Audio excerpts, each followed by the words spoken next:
The sinking of the MV Donya Paz. Days before Christmas in 1987, throngs of travelers boarded a Manila-bound ferry in the Philippine city of Tacloban. The 300-foot-long ship, known as the MV Donya Paz, had a passenger capacity of 1,518. According to the manifest, there were 1,493 passengers and 60 crew members on board. In reality, the ferry was extremely overcrowded.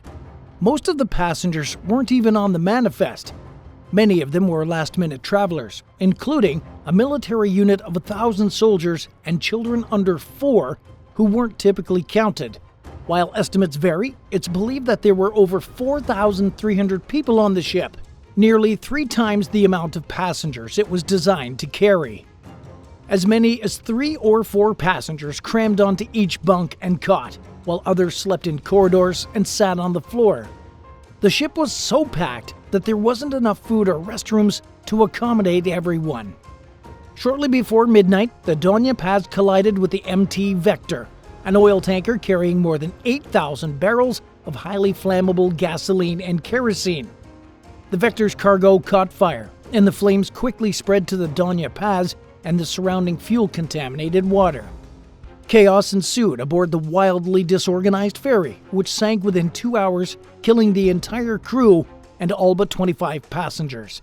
It was the deadliest peacetime maritime disaster in history, with an estimated toll of 4,385 lives lost.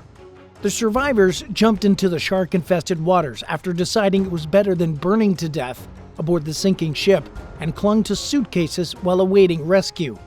It would be 8 hours before Philippine authorities learned about the disaster and another 8 hours before they initiated search and rescue efforts. Luckily, the captain of a passing ship, the MS Don Claudio, witnessed the disaster and came by to pluck 25 Donya Paz passengers from the water, along with 2 of the Vector's crew members.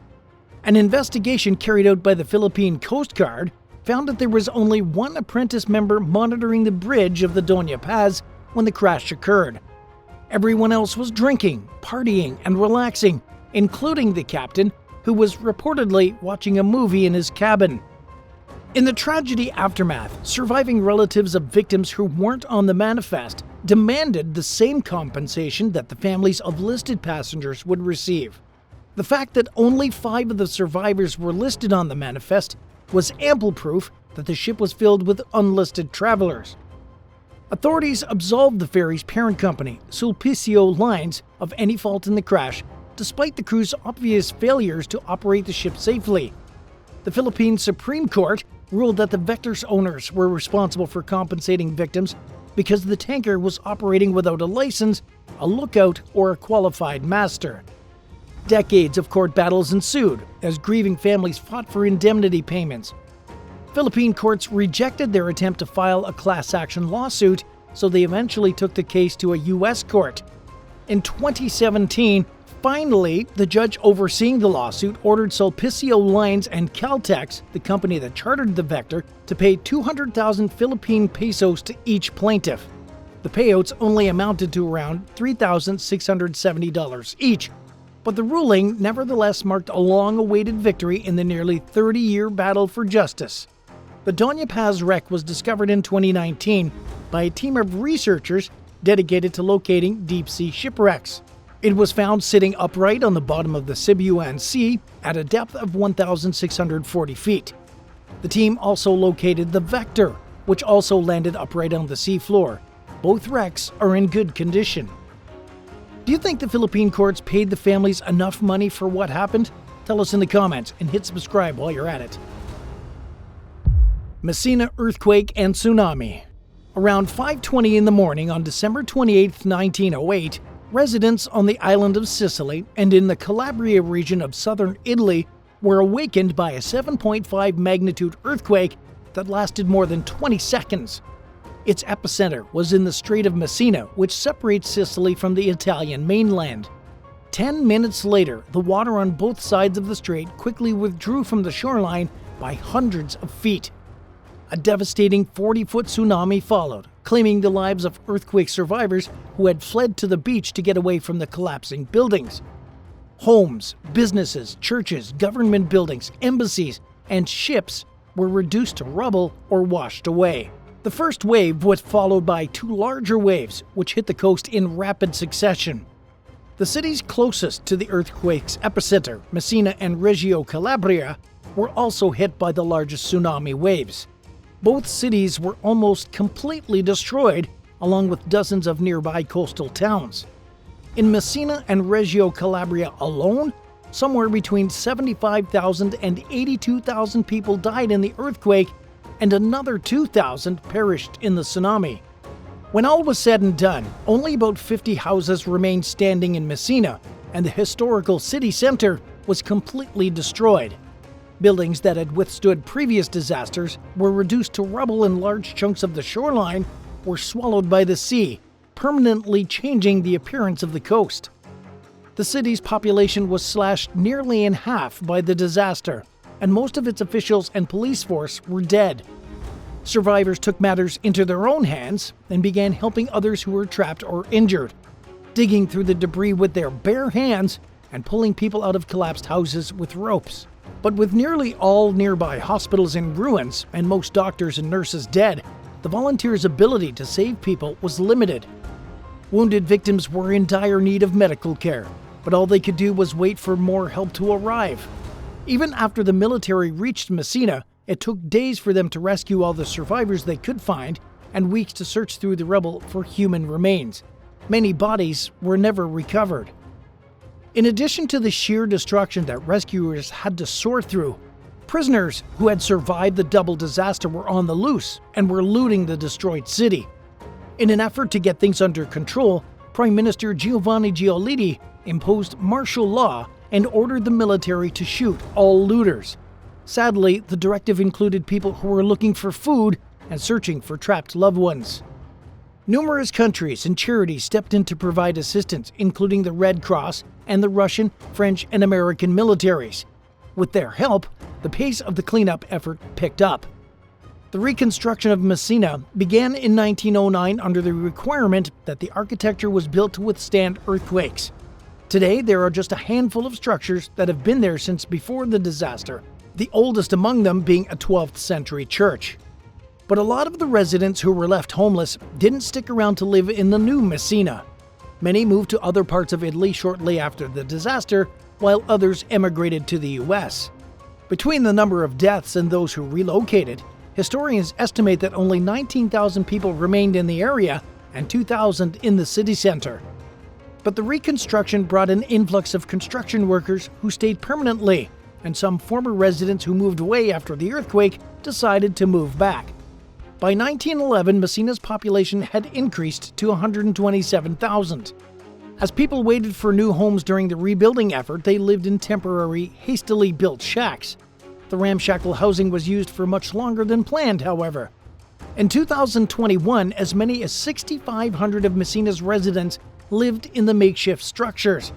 These neighborhoods were never meant to be lived in for more than a century and have become slums.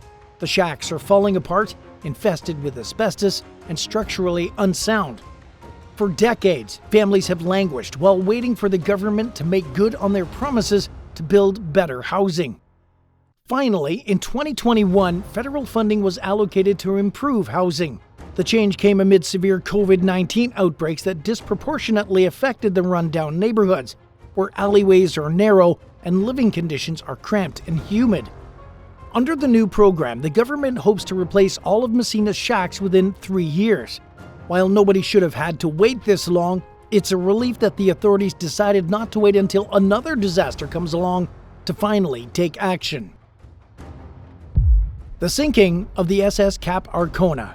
Built during the 1920s, the SS Cap Arkona initially operated as a luxury ocean liner. In 1940, the 679-foot-long vessel was repurposed as a naval ship for Hitler's navy, the Kriegsmarine. 2 years later, the Nazis used it as a stand-in for the ill-fated RMS Titanic while filming a movie about the infamous disaster.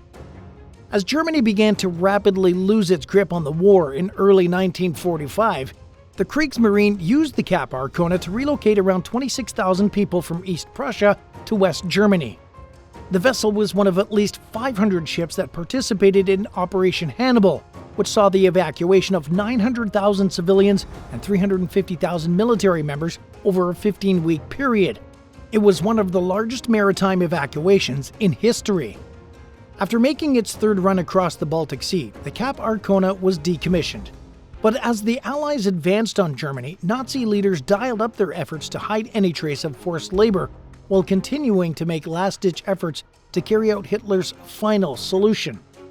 The Cap Arkona was called back into service as a prison ship and was tasked with transporting captors from the Neuengamme concentration camp near Hamburg out of the country.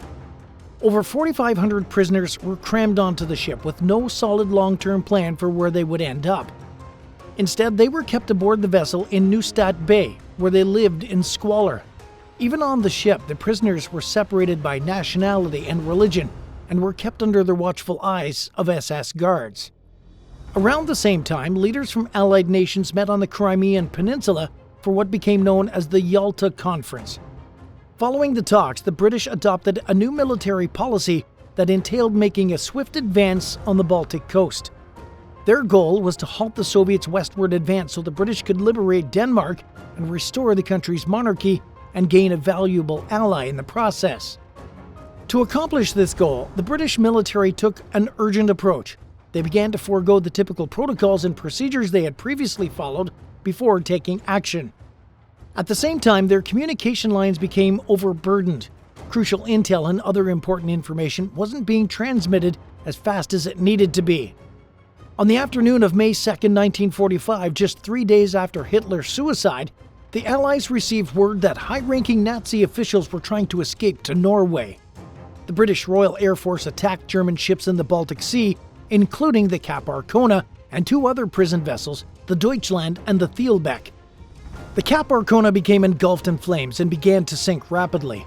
More than 400 crew members and SS guards were rescued by German trawlers after jumping off the ship, while all but 350 of the concentration camp inmates died in the sinking. The Thielbeck and Deutschland also caught fire and eventually capsized. Only 50 of the 2,800 prisoners aboard the Thielbeck survived, while 2,000 inmates aboard the Deutschland were safely transported to another ship. None of the ships were marked with a Red Cross emblem, which was a way of marking floating hospitals and other neutral or impartial vessels so combatants knew not to attack them. And because all the prisoners were hidden below deck, the British had no way of knowing that the ships were filled with concentration camp prisoners. By the time commanders received intelligence notices informing them of the prison ships, it was too late to warn the air squadron against attacking them. Victims' bodies washed ashore for weeks following the tragedy and were laid to rest in the German seaside towns of Neustadt in Holstein, Scharbeutz, and Timmendorfer Strand. The ship's hull also drifted onto the beach and was broken up in 1949. Skeletal remains continued to appear along the shoreline for more than 25 years after the disaster, with the last known discovery being made in 1971. The victims included people from at least 24 countries, including Belgium, Belarus, Canada, Czechoslovakia, Denmark, the Netherlands, Estonia, Greece, Hungary, Poland, Norway, the US, and more. After the sinkings, the British military fell under scrutiny for its failure to identify the ships as prisoner vessels.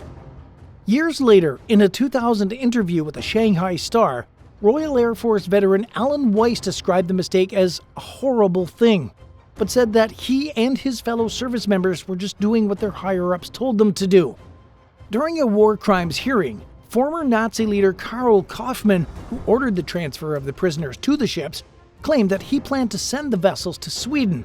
But this was hard to believe, since the ships weren't marked appropriately and were barely seaworthy.